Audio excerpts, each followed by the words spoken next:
Hello दोस्तों, कैसे हैं आप सभी लोग। स्वागत है आप सभी का। आज हम देखेंगे साइंस का एक और नया टॉपिक, न्यूटन के गति विषयक नियम। यहाँ से एक दो प्रश्न जरूर पूछे जाते हैं, तो इस टॉपिक को बड़े अच्छे से आज हम समझेंगे। थ्योरी भी समझेंगे और क्वेश्चंस भी करेंगे, ठीक है। तो दोनों को मिला जुला करेंगे तो ये कंप्लीट हो जाएगा टॉपिक, ठीक है। अगर आप चैनल पर नए हैं, चैनल को सब्सक्राइब कर लीजिए, बेल आइकन को प्रेस कर लीजिए, जिससे सभी वीडियो की नोटिफिकेशन आपको मिलते रहे। चलिए शुरू कर लेते हैं। सबसे पहले देखेंगे कि गति के नियम किसने दिए। तो ये तो उसमें चैप्टर के नाम में ही पता चल गया था, न्यूटन ने दिए थे। पहला क्वेश्चन है, गति के नियम को सर्वप्रथम किसने प्रतिपादन किया था।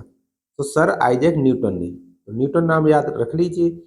1687 ईस्वी में इन्होंने अपनी पुस्तक का नाम है प्रिंसिपिया, उसमें इन तीनों नियमों को प्रकाशित किया था, ठीक है। न्यूटन के तीन नियम है, गति का प्रथम नियम है ना, द्वितीय नियम, तृतीय नियम, इस तरह से है। तीनों को हम एक एक करके अच्छे से समझेंगे, चिंता ना करें, पूरा कंप्लीट हो जाएगा।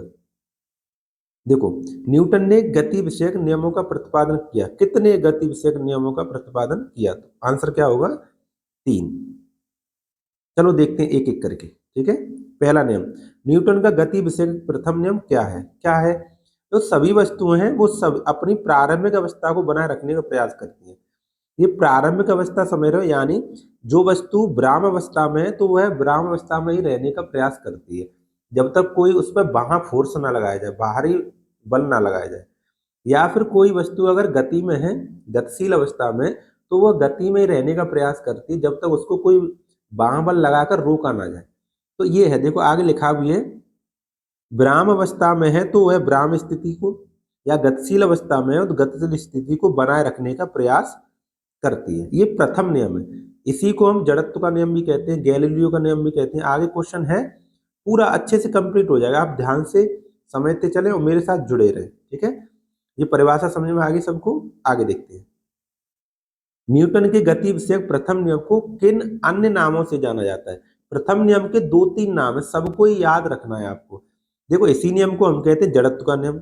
न्यूटन की गति विषयक प्रथम नियम को ही जड़त्व का नियम कहते हैं, गैलीलियो का नियम भी कहते हैं, गति का प्रथम नियम भी कहते हैं। इसमें ऑप्शन कौन सा हो जाएगा? उपरोक्त सभी, ठीक है। आगे बात समझ में आता तक? चलिए नेक्स्ट, वस्तुओं की प्रारंभिक अवस्था में स्वतः परिवर्तन न होना।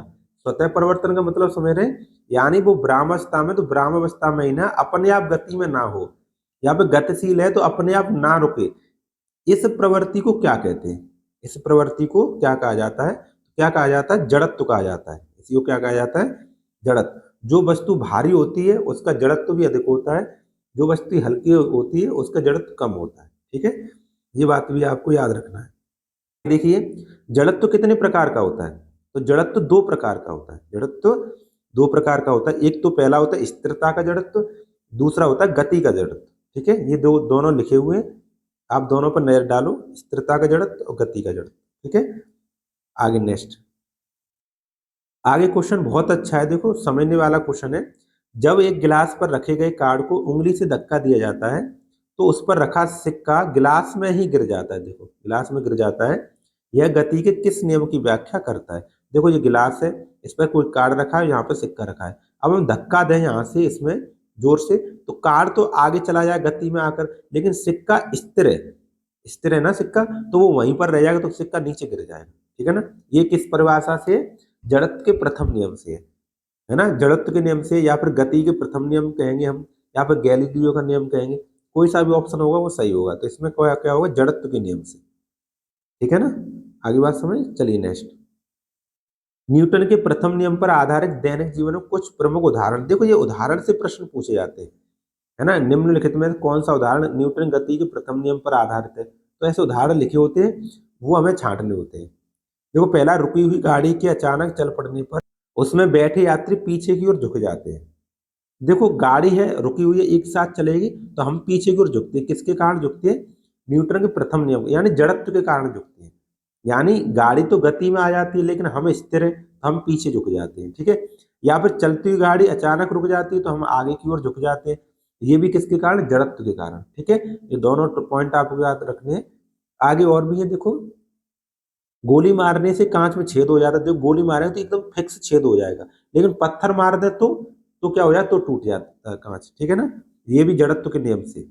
हथौड़े को हत्थे में कसने के लिए हत्थे को जमीन पर मारते, देखो हथौड़ा है, ऐसे करके हथौड़ा है, इसमें ऐसे हत्था लगा हुआ है, तो हत्थे पे जो जमीन में मारेंगे तो हत्था क्या गतिशील होकर और रुक जाएगा, स्थिर हो जाएगा, लेकिन ये गतिशील रहेगा तो ये अंदर धस जाएगा, ठीक है ना, हथौड़ा अंदर धस जाएगा।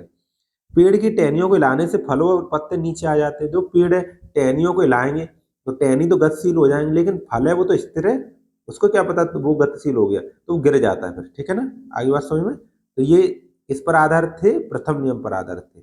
अब द्वितीय नियम के बारे में समझते हैं। न्यूटन का गति विषय द्वितीय नियम क्या कहता है, ये कहता है वस्तु के संवेग में अगर परिवर्तन की दर उस पर आरोपित बल के अनुक्रमानुपाती होती है, यानी संवेग में जो परिवर्तन हो रहा है वह किसके बराबर होगा, बल के बराबर होगा, किसके बराबर होगा, बल के बराबर, ठीक है। तथा संवेग में परिवर्तन आरोपित बल की दिशा में ही होता है, ठीक है। चलिए नेक्स्ट, गति के द्वितीय नियम से क्या प्राप्त होता है, तो बल का व्यंजक प्राप्त होता है, F बराबर एम ई, एफ मतलब फोर्स, एम मतलब द्रव्यमान, ए मतलब त्वरण, ये मतलब क्या है, त्वरण, ठीक है ना। आगे बात समझ में। दूसरा देखो, गति का दूसरा नियम किससे संबंधित, संवेग से संबंधित है। संवेग P बराबर एम वी फॉर्मूला होता है, एम द्रव्यमान होता है वस्तु का, वी वेग होता है, ठीक है।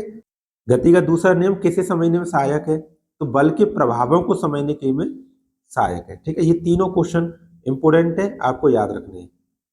चलिए नेक्स्ट, न्यूटन के गति विषय द्वितीय नियम के दैनिक जीवन में कुछ उदाहरण है, तो उनको भी समझना है। देखो पहला है, क्रिकेट खिलाड़ी तेजी से आती हुई गेंद को कैच करते समय हाथों को गेंद की बेग की दिशा में गतिमान कर लेता है ताकि चोट कम लगे। जैसे गेंद आ रही है, ये गेंद आ रही है, अब ये कैच लेगा तो हाथों को पीछे पीछे धीमे धीमे ले जाए, जिससे उसके जो संवेग में परिवर्तन वो धीरे धीरे धीरे धीरे कम हो जाए, जिससे उसके हाथ में चोट ना लगे, ठीक है। तो ये किस पर आधारित है, ये वाला उदाहरण गति के द्वितीय नियम पर आधारित है, ठीक है। चलिए नेक्स्ट, समान वेग से आती हुई गेंद, क्रिकेट गेंद भारी होती है, देखो भारी होती है, और टेनिस गेंद में से टेनिस गेंद को कैच करना आसान होता है क्योंकि ये हल्की होती है, ये हल्की होती है, तो इसका जड़त्व तो कम होगा, इसका जड़त्व ज्यादा होगा, समझ में आ रहा है, इसका संवेग कम होगा, इसका संवेग ज्यादा होगा, समझ में आ रहा है कि नहीं आ रहा, तो ये ज्यादा चोट लगाएगी, ये कम चोट लगाएगी, इसके लिए इसको आसान है पकड़ना। चलिए नेक्स्ट, गाड़ियों में स्प्रिंग और शॉक ऑब्जर्वर लगाए जाते हैं ताकि झटका ना लगे, स्प्रिंग होती है जिससे झटका नहीं लगता है। कराटे खिलाड़ी हाथ द्वारा अपने प्रहारों से ईंट को तोड़ देता है। अधिक गहराई तक किसी को गाड़ने के लिए भारी हथौड़े का कील है, सॉरी किस नहीं है, कील है यहाँ पर, कील को गाड़ने के लिए भारी हथौड़े का प्रयोग करना होता है, सही बात है। अगर कील को अंदर गहराई तक गाड़ना है तो भारी हथौड़ा होना चाहिए, ठीक है।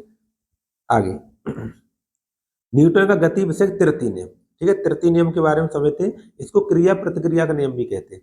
इस नियम के अनुसार प्रत्येक क्रिया की उसके समतुल्य और एक विपरीत क्या होती है, प्रतिक्रिया होती है, बराबर होती है लेकिन विपरीत होती है, इसको क्या कहते हैं, हाँ गति का तृतीय नियम, ठीक है ना।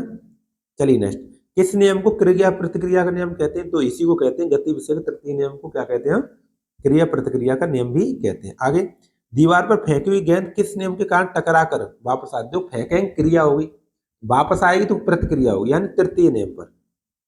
आगे बात समझ में। चलिए नेक्स्ट, ये क्वेश्चन पूछे गए प्रश्न है, आप ऐसे ना समझे, ये पूछे गए प्रश्न है, तो इनमें से प्रश्न द्वारा भी आ सकता है, आपको याद रखने हैं। न्यूटन के गति विषय तृतीय नियम के दैनिक जीवन उदाहरण, ये उदाहरण जरूर पूछे जाते हैं। जैसे बंदूक से छोड़ते समय, गोली छोड़ते समय पीछे की ओर झटका लगाना, गोली आगे जाती है, बंदूक पीछे की ओर झटका देती है, यानी क्रिया क्रिया ये प्रतिक्रिया, ठीक है। आगे नेक्स्ट, नाव के किनारे पर से जमीन पर कूदने पर नाव पीछे हटना, हम तो ये नाव है, हम तो आगे की ओर चले जाते हैं और नाव पीछे की ओर चली जाती है, यानी क्रिया आगे हुई, प्रतिक्रिया पीछे हुई, ठीक है ना। तो ये क्या हो गया, तृतीय नियम। कुआं से पानी खींचते समय रस्सी टूट जाए तो खींचने वाला व्यक्ति पीछे गिर जाता है, ये भी क्रिया के विपरीत प्रतिक्रिया। ऊंचाई से कूदने पर चोट लगती है, हम कूदेंगे तो हमने तो जमीन को दबाया, जमीन ने हमको दबाया तो हमारे चोट लग गई, ठीक है। रॉकेट का आगे बढ़ना, रॉकेट क्या कहते हैं, आगे बढ़ता है, इससे बढ़ता है कि उसका जेट पीछे जो धुआं निकलता है वो प्रेशर लगाता है पीछे की ओर और रॉकेट आगे बढ़ता जाता है, ठीक है ना। तीनों नियम आशा करते हैं समझ में आ गए होंगे आपके, और इसके न्यूमेरिकल्स भी, इसके न्यूमेरिकल्स हैं, ये इस नियम पर आधारित न्यूमेरिकल फॉर्मूला आए थे। एक तो F बराबर ma आया था, आया था ना, तो इस पर आधारित न्यूमेरिकल है। और एक रो बराबर पी कहते हैं इसको, एम भी आया था, संवेग ये भी है। एक क्रिया प्रतिक्रिया का भी फॉर्मूला है, उस पर आधारित तीनों नियमों पर आधारित क्वेश्चंस पूछे जाते हैं।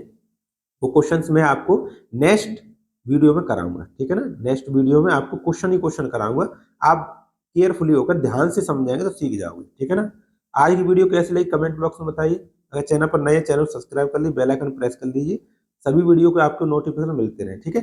वीडियो को देखने के लिए आपका सभी का बहुत बहुत धन्यवाद। Thank you very much.